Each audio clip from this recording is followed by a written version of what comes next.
So I have loved our theme this month, which has been looking at living from a wholehearted place, living wholeheartedly. And we have talked about the fact that there are 4 aspects of the whole heart. There happen to be 4 chambers in the heart, so there is an aspect for each chamber. And every week we have taken one aspect. And I've said every single Sunday that in native cultures, there's a belief that when we live from all 4 aspects, when we have all 4 chambers alive and vibrating in those aspects, that we are not only emotionally, but we are spiritually supported and uplifted and empowered. So each week we've taken one, and today we're going to explore the last one, which is the idea of the strong heart. And we're going to spend time in the strong heart, and then at the end, we'll wrap it all up in a beautiful, I promised you last week we'd wrap it together in a big bow, and Spirit uploaded what that bow looked like, and so we'll have a wrapping up experience at the end. But for now, I'm not going to do any kind of review of the other 3 aspects. We're just going to dive right into the aspect of the strong heart.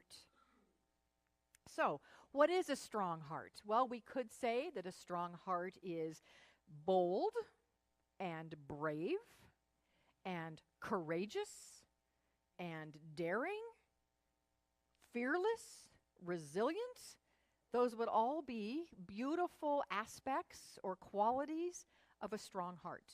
And so if I were to say that a strong heart is those things, bold, brave, courageous, daring, fearless, and resilient, all of those things she just demonstrated perfectly for us, thank you so much, we would say that's true. Those are the qualities of a strong heart. And there's something that actually needs to come first so that we can be those things, so that our heart can be those things. And the qualities that need to come first might be a little surprising, and they might actually scare you. And they are the ability, the willingness to be authentic, genuine, real, and vulnerable. Authentic, genuine, real, and which means we're being vulnerable. All right, now what the heck does being vulnerable and being authentic and genuine and real have to do with a strong heart? Well, we'll put that together in a minute. But I know that thought of being, and transparent. Oh, that's another word. I like that one in there. Transparent. When we're authentic and genuine and real and transparent, when we're being vulnerable, we can kind of like feel naked and exposed, right? Just like, everyone can see me. We kind of it could be like this. This just kind of reminded me of this story. So there was this preacher who came into town and came to a new church and wanted to get to know the congregation, the parishioners, as it's told in this story. And so on Saturday, before before he was to have service on Sunday, he went to a lot of the houses of his congregation, knocking on the doors and just spending a couple of minutes with his congregation, speaking to them and getting to know them. And he came to, all was going great, and he was having lovely conversations with people, and then he winds up at this one house, and he knocks on the door, and it's clear that he can tell that there's somebody home, there's noise in the house, but he knocks, and there's no answer, and there's no answer, and there's no answer. So he finally decides to give up, but before he gives up, he pulls out one of his business cards, and on the back of it, he writes Revelations 3:20. So those of you who are biblically challenged and need a reminder of what Revelations 3:20 is, I had someone in first service yell out the beginning of it, and I was very impressed that they knew that. It was probably Fran in the back, I don't know. But Revelations 3:20 is this. It says, "Behold, I stand at the door and knock. If any man hears my voice and opens the door, I will come into him and will dine with him, and he will dine with me." The next day, Sunday, after service, the minister, it's a small community, didn't have as many beautiful and incredible volunteers and service angels as we do. So the minister was counting the offering after service. And as he's going through counting the offering, he sees in the offering plate that very business card that he left at the parishioner's home the day before. He sees it, and he sees his Revelations 3:20 written on it, but underneath was written Genesis 3:10. And in case you don't know what Genesis 3:10 says, it says this, And he said, I heard thy voice in the garden, and I was afraid because I was naked.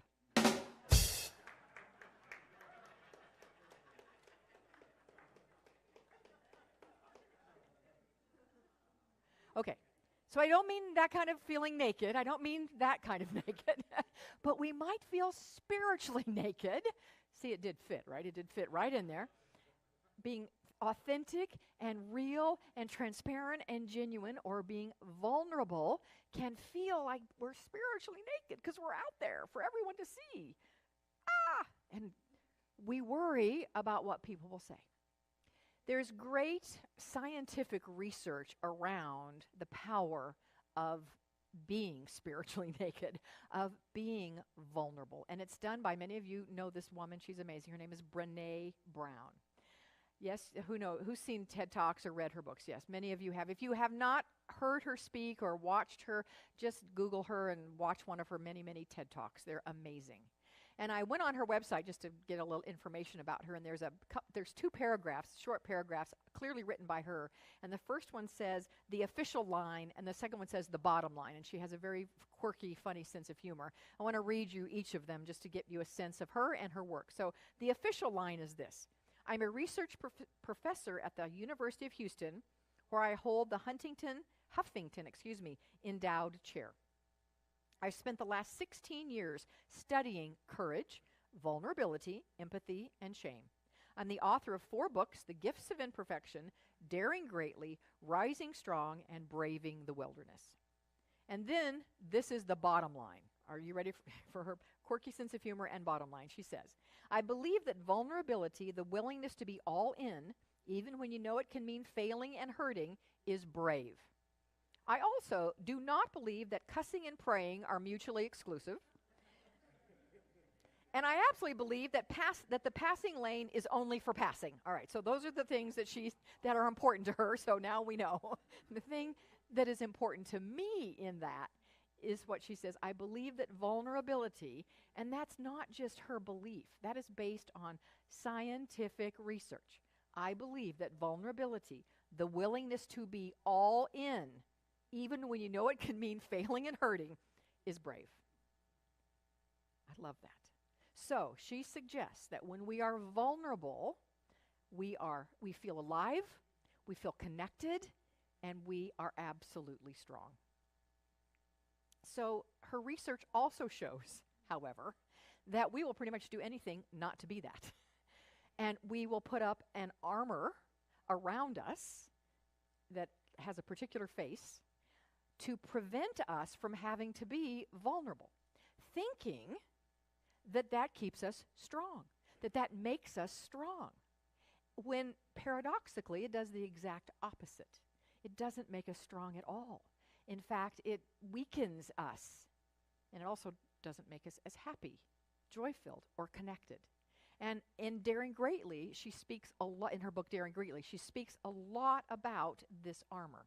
And it is the armor, so let's just take a deep breath, and I want to know if anybody relates to this armor. I do. It is the armor of perfectionism. Anybody? Anybody? I had a lot of people in first service go, uh-oh, yep. All right, so I see you fessing up now, right. The armor of perfectionism. Not to be confused with our inherent divine perfection. And I really want to make a distinction between those two. So we had a beautiful soul here who's made his transition several years ago. His name was Reverend Dr. Jerry DeShazo. Many of you know Reverend Dr. Jerry DeShazo. And he had lots of sayings, and he liked to make them on little cards, and he would hand them out. And one of his sayings was that we are perfect expression. I'm paraphrasing now. This isn't quite right, but we are perfect expressions of God expressing imperfectly. Am I close on that, Bobby? Was that pretty close to what he said? Thank you. We are perfect expressions of God expressing imperfectly. And perfectionism is where we are compelled to express everything perfectly for fear if we don't, what might happen. Divine perfection is we are already whole, perfect, and complete at our core. That's the spiritual truth. Ernest Holmes says many, many times in the Signs of Mind textbook, this is the foundational answer to every spiritual life coach exam question. Perfect God, what is it, those of you who just took this test? Perfect God, perfect man, perfect being. Thank you. Perfect God, perfect man / woman, perfect being. We are already perfect. That's the truth. And we use perfectionism, which is how we look to the world, as an armor that we think keeps us strong, but in fact weakens us. What keeps us strong is an ability and it's a willingness. We all have the ability, but it's a willingness to be vulnerable. So I love Brene Brown's definition of perfectionism, and it helps also make the distinction between being perfect and living in place of perfectionism. So as I read this, just kind of listen up and see if it fits. So she writes in Daring Greatly that perfectionism is not the same thing as striving for excellence. It is not about healthy achievement and growth. Rather, perfectionism is a defense move. It is the belief that if we do things perfectly and look perfect, we can minimize or avoid blame, judgment. Others said another way, if we do things perfectly and look perfect, we will be appreciated, admired, respected. In other words, we will be loved. Most perfectionists grew up in a household where their achievements, let me change that, let me say that differently. Most perfectionists grew up in a household where our achievements, because I fit into this, were praised. And we were loved because we got good grades, or we looked a certain way, or we said a certain thing, or we behaved a certain way. Anybody relate to this? We got lots of acknowledgement and praise, and it felt like love. And so we grew up thinking that I am what I accomplish and how well I accomplish it. We grow up thinking that's who we are, and therefore, in order to be loved, we must accomplish things in a perfect way. I know that. I've lived that a lot of my life. And showing vulnerability, showing that, oh, maybe it's not perfect. Oh my gosh, there was a mistake made. For many years was like not acceptable. But I absolutely realize now that that just keeps us from receiving that which we absolutely need in order to be strong. We need to receive and give, it's an ongoing circle, love. In order to receive love, we must be fully seen without the armor of our perfectionism. Brene Brown writes this: perfectionism is a 20-ton shield that we lug around thinking it will protect us, when in fact it's the thing that's really preventing us from being seen. I love the work of Dr. Greg Bear. His work is all about being vulnerable, being willing to be seen so that we can be loved truly for who we are, not just for the image that we put out, right? Not just for the facade that we put out, but for who we really are, with our foibles and our fears and our mistakes and our this and our that. Does anybody have a foible, fear, or ever made a mistake? Let me just ask. Just checking in. Right. And I know then we can science and mind it up and go, oh, well, no, there are no mistakes. It's all divine perfection. It's all unfolding. I agree with that.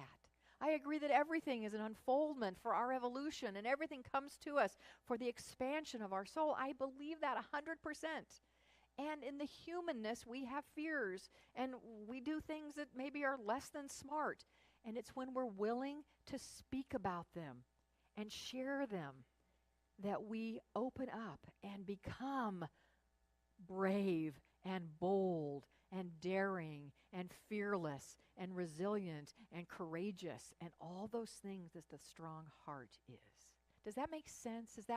It seems paradoxical. It seems like that doesn't make any sense, but it is absolutely the thing that will take us there.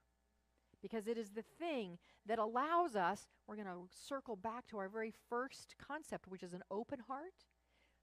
If you remember, an open heart sees itself as love, and then it extends itself, it opens itself and extends itself to that which can complete that love. In other words, we put that love out. It's only as we allow ourselves to be seen that we can really, truly, deeply step into that place of knowing ourselves as love. So, how do we gain freedom from perfectionism? Well, it's a shift in thinking. Ernest Holmes told us, change your thinking, change your life. So here's a shift in thinking.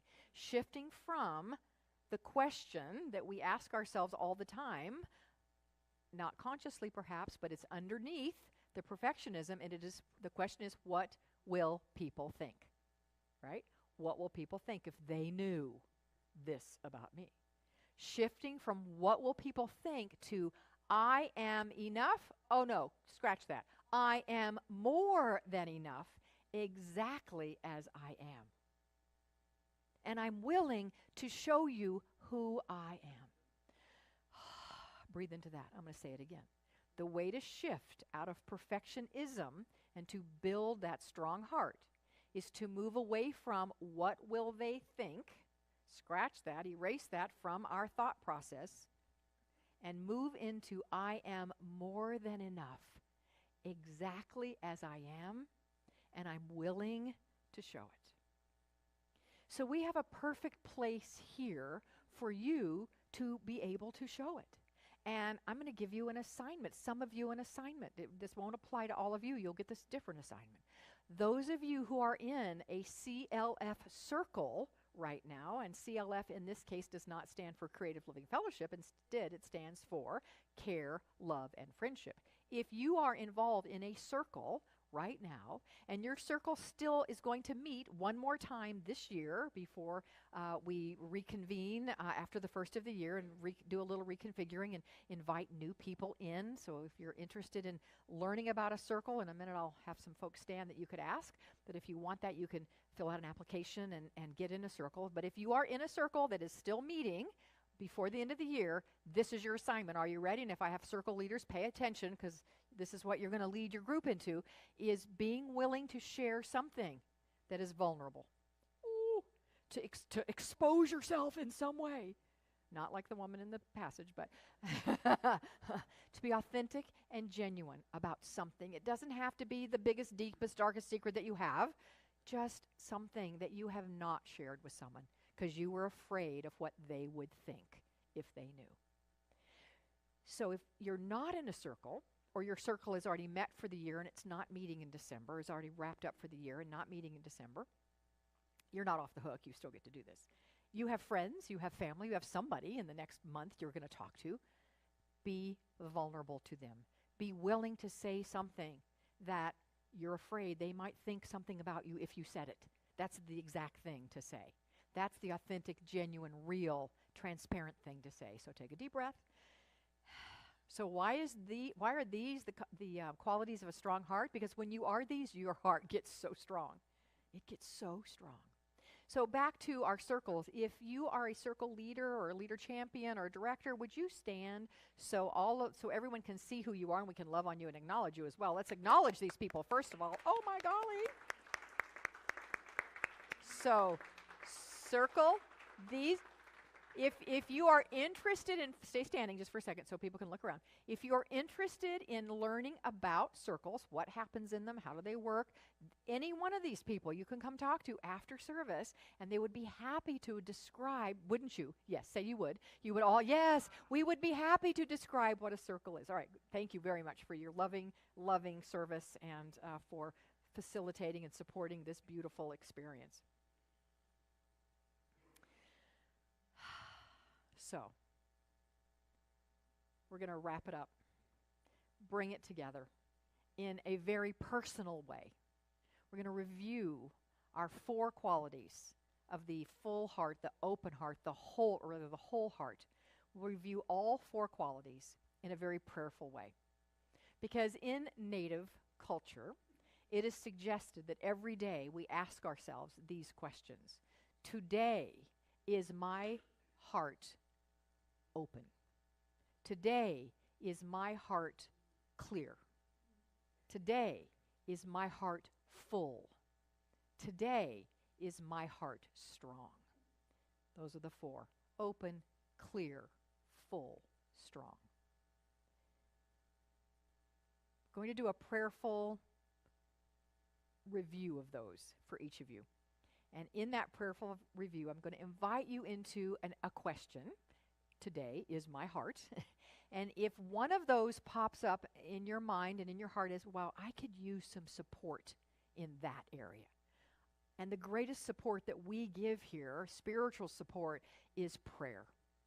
So if you would like to receive prayer for that area that kind of bubbled up for you, that like, oh man, I could have that bolstered a bit. I could have that opened up and expressed more fully. After we run through all 4 of them, those of you who want to, you don't have to do this, but those who want to can go to a spiritual life coach who will do a group prayer for everyone who has realized that that's an area where they would like prayer. So spiritual life coaches, I would like you now to stand and go to your corners with your signs. And as they're walking, I will tell you who and where they're. So Jeannie is in the back corner in front of the sound booth, and if you maybe can't read that from here, but Jeannie has the open heart sign. So in a moment, if you realize that open-heartedness is where you could use some prayer, you're going to go hang out by Jeannie. Full-heartedness is Damana, and she is walking over there with her sign to the opposite corner. That's full-heartedness. Clear-heartedness is up here with Claudia. She is going to do prayer around clear-heartedness. And over here, for strength, for the strong heart, is Reverend Joyce. So close your eyes. Take a deep breath. Before we do the review, I just want to say that I realize, I get it, that just getting up and walking over to one of those stations might feel like a vulnerable thing. And so just by doing it, you are strengthening your heart. I really encourage you to get prayer around one area this morning and allow yourself to be vulnerable enough to do that.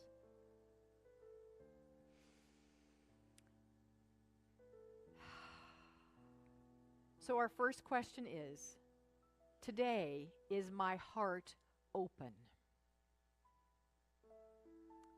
And an open heart is defined as a heart that knows itself as love. And then it regularly and often joins itself with that which extends and completes the love.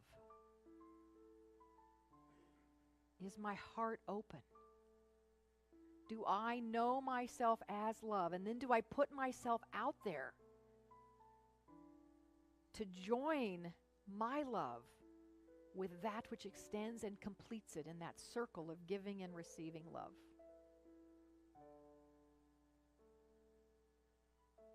If that area is the area where you say, oh, yes, I could use some support there in a moment, not yet, but in a moment, you would go to the back corner with Jeannie. Our next question is my heart full today? And if you recall, we said not just full, but full to overflowing.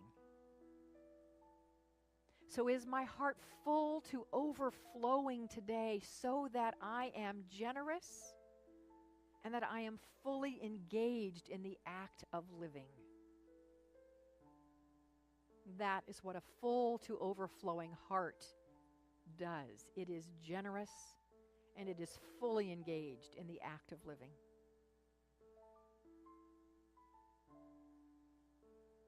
If you realize that there is a place for you there to have it more full to overflowing, then see Damana in the back corner opposite the sound booth in a moment. The next question for today is my heart clear today? Am I willing to forgive and release making assumptions, which leads to a heart that is free and liberated? That is the clear heart. It is free and it is liberated because it has forgiven and it makes no assumptions. If having A clear heart is what is a clearer heart. If that is what is up for you today, then visit Claudia near the band.